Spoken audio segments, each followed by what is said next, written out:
We all know that Phineas and Ferb have 104 days of summer vacation and a lot of things to do in them, mostly building out-of-this-world inventions and making Candace look like a liar in front of their parents. But what if I told you that Phineas and Ferb never actually existed, and that all of those inventions and adventures were just in Candace's mind? Phineas and Ferb is one of those shows with a pretty consistent episode structure. You know that every episode will involve Phineas and Ferb embarking on some big idea while Dr. Doofenshmirtz tries to destroy the world somehow. Accidents can happen.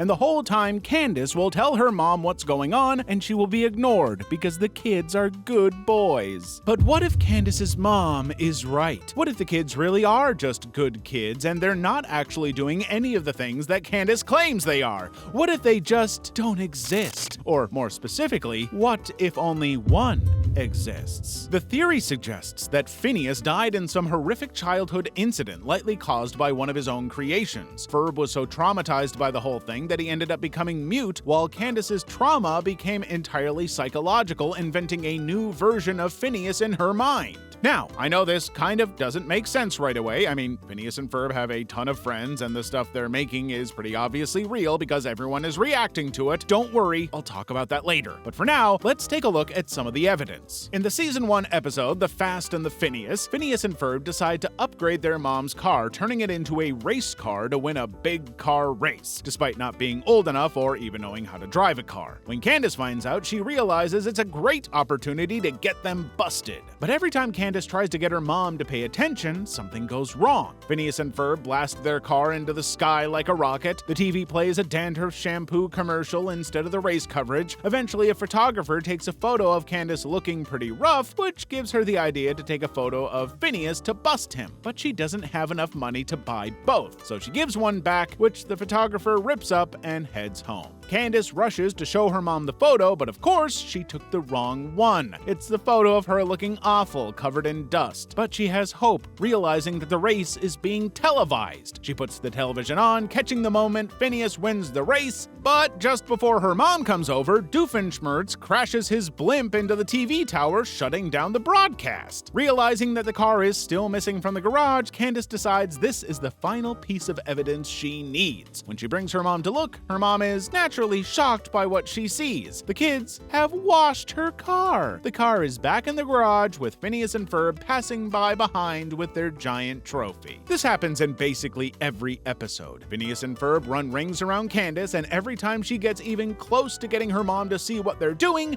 they manage to wipe everything clean and act as though nothing ever happened, making her look completely insane and delusional, and convincing her mom that Candace is just, as always, overreacting to something sweet or cute the kids did. The fact that this happens so often suggests to me that something is going on. Their mom is never all that concerned about Candace's mental health, despite the fact that she's constantly screaming about things that, to her mother, don't happen. It kind of suggests that their mother has come to terms with the death of her son, or has maybe even just entered into a fantasy world of her own where everything is totally fine all the time. Honestly, I think this whole family is just a little bit unhinged. I know that's a pretty big swing when we're talking about a family who have a pet platypus, but what about the incidents where the kids don't destroy the invention or cover up their messes? Or even more interestingly, when Phineas and Ferb just openly agree with Candace and say that they did it. The episode Traffic Cam Caper opens with a scene of the family at the dinner table where Candace tries to convince her parents that Phineas and Ferb flew off to outer space. But as always, Mom doesn't believe it. However, Phineas and Ferb confirm that they did do that, and they brought moon rocks home to prove it. And yet, even with this concrete proof, their mom just kind of brushes the whole thing off,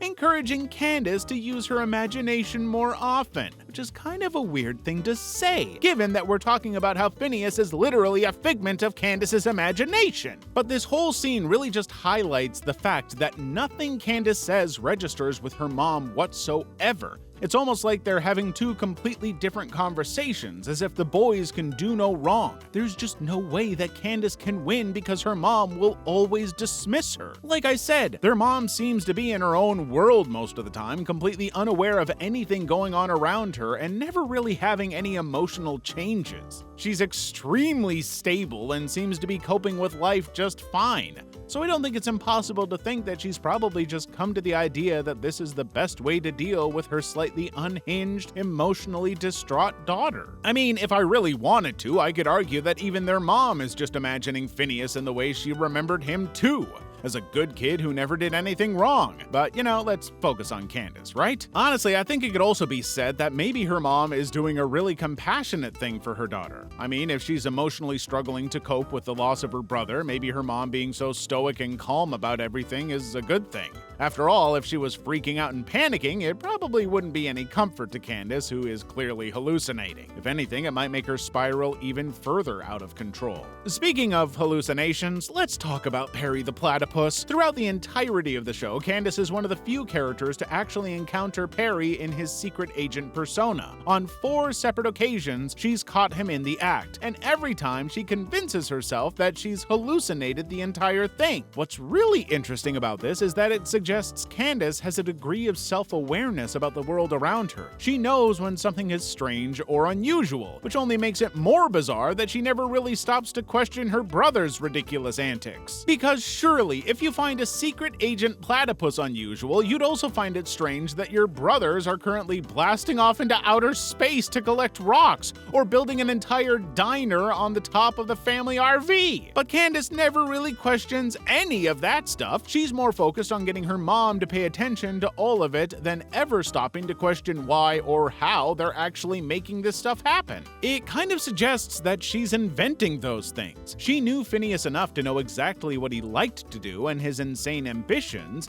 and now she's creating opportunities in her mind for him to do all of those things without having to stop and wait for permission or other people. And because Ferb was his bestie, of course he would go along with the whole thing. In fact, Ferb's silence might go beyond his simple mute trauma. We know from the premise of the show that Ferb is Candace's stepbrother, so they aren't blood relatives. And in fact, Candace never really runs to her stepdad to complain about Phineas either. It's always to her mother. So why is it that she seems determined to avoid the non-blood relatives in all of this? I think it's just part of her trauma. She doesn't blame Ferb for whatever happened to her brother, so she doesn't want to put any words in his mouth or make him seem responsible for the tragedy that damaged the family forever. And as for her stepdad, he seems like such a nice, reasonable guy that she wouldn't want to burden him with any complaints or concerns either. So her poor mother gets the brunt of the emotional trauma, forced to entertain her daughter's invented fantasy world without losing her own mind in the process. Okay, so we know why Ferb doesn't speak, but now we have to address that other problem I'm sure you're all wondering about. If Phineas is dead, how does everyone else interact with him? Great question. One of the final episodes of the show, Act Your Age, follows the characters 10 years in the future.